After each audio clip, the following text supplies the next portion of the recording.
இந்த செய்தியை உங்களுக்காக வழங்குவது யூரோ குரூப் மலேசியா.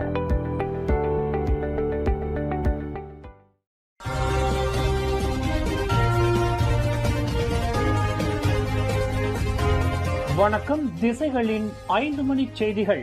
அனைத்து விரைவு பேருந்துகளிலும் சுற்றுலா பேருந்துகளிலும் ஓட்டுநர்கள், பயணிகள் என அனைவரும் கட்டாயம் சீட் பெல்ட் அணிய வேண்டும். ஜேபிஜே அறிவிப்பு. வரும் ஜூலை 1 முதல் அனைத்து விரைவு பேருந்துகளிலும் சுற்றுலா பேருந்துகளிலும் அதன் ஓட்டுநர்கள், பயணிகள் என அனைவரும் சீட் பெல்ட் பாதுகாப்பு பட்டையை அணிவது கட்டாயமாக்கப்பட்டுள்ளது என சாலை போக்குவரத்து துறை அறிவித்துள்ளது.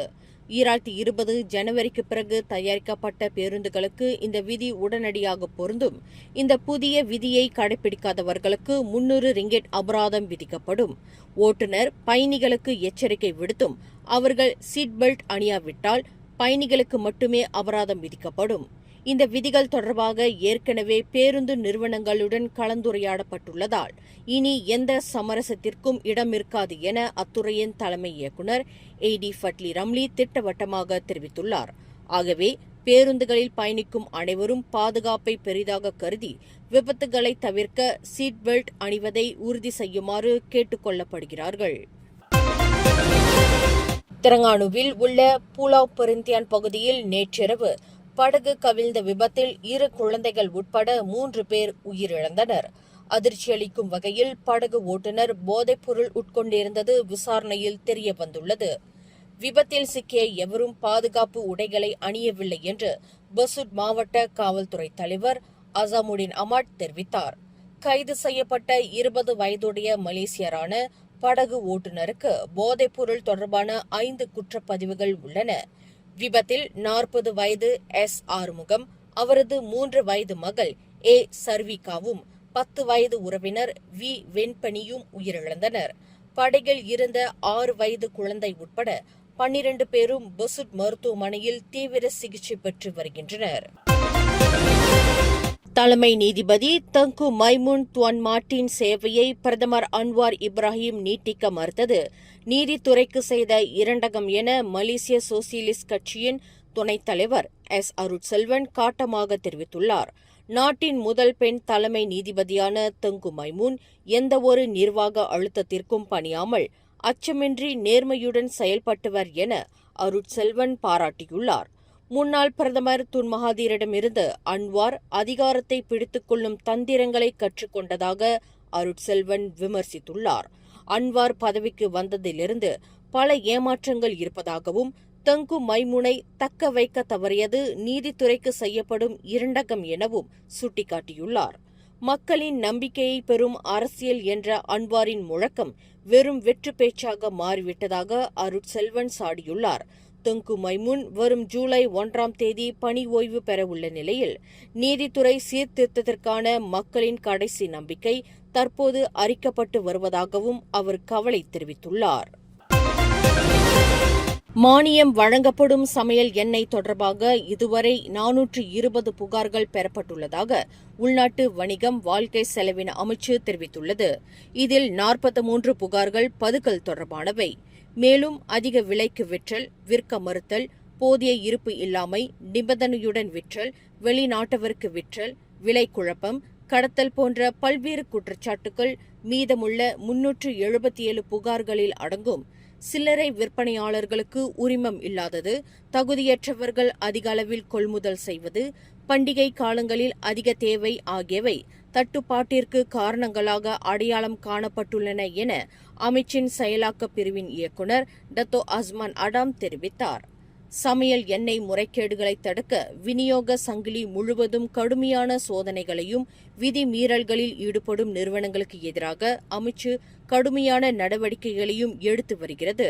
இதன் மூலம் நியாயமான முறையில் மானிய விலையிலான சமையல் எண்ணெய் மக்களுக்கு கிடைப்பதை உறுதி செய்ய அரசு தீவிரமாக செயல்படுகிறது என டத்தோ அஸ்மான் அடாம் மேலும் கூறினார். இன்று அதிகாலை 4 மணியளவில் ஏற்பட்ட சூறாவளியால் பினாங்கு, கலுகோர், தாமான் துன் சர்டோன் அடுக்குமாடி குடியிருப்பில் 11 வாகனங்களும் 6 வீடுகளும் பலத்த சேதமடைந்தன. ஒரு பிளாக்கின் மேற்கூரை காற்றில் அடித்து செல்லப்பட்டு அதன் சிதைவுகள் எதிரில் உள்ள பிளாக்கின் வீடுகளையும் வாகனங்களையும் தாக்கி சேதப்படுத்தியதாக ஹரியான் மெட்ரோ செய்தி வெளியிட்டுள்ளது. குடியிருப்பாளர்கள் தங்கள் வாகனங்கள் சேதமடைந்ததை சிசிடிவி காட்சிகள் மூலம் பார்த்ததாகவும் 1 மணி நேரத்திற்கு பிறகே வீட்டை விட்டு வெளியே வர துணிந்ததாகவும் தெரிவித்தனர்.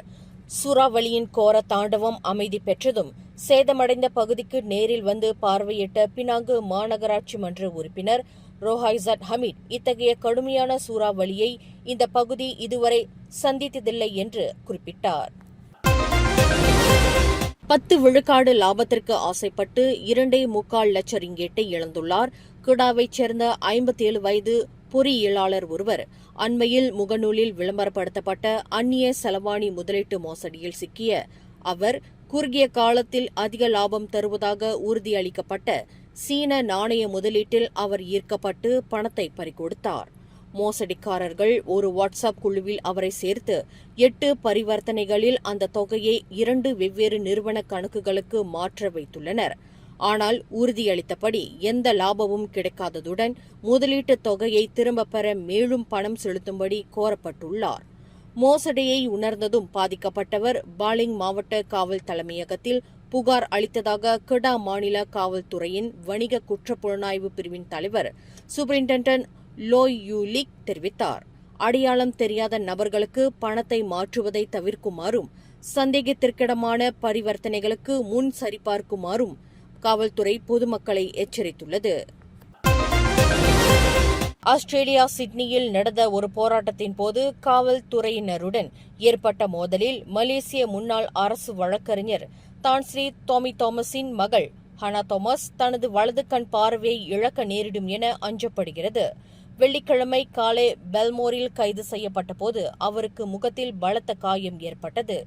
இஸ்ரேலுக்கு பயன்படுத்தப்படும் பாதுகாப்பு தொழில்நுட்பங்களுக்கான சேவைகளை வழங்கும் ஒரு நிறுவனத்திற்கு எதிராக போராட்டக்காரர்கள் நடத்திய இந்த போராட்டம் காவல்துறையினரால் கலைக்கப்பட்டது.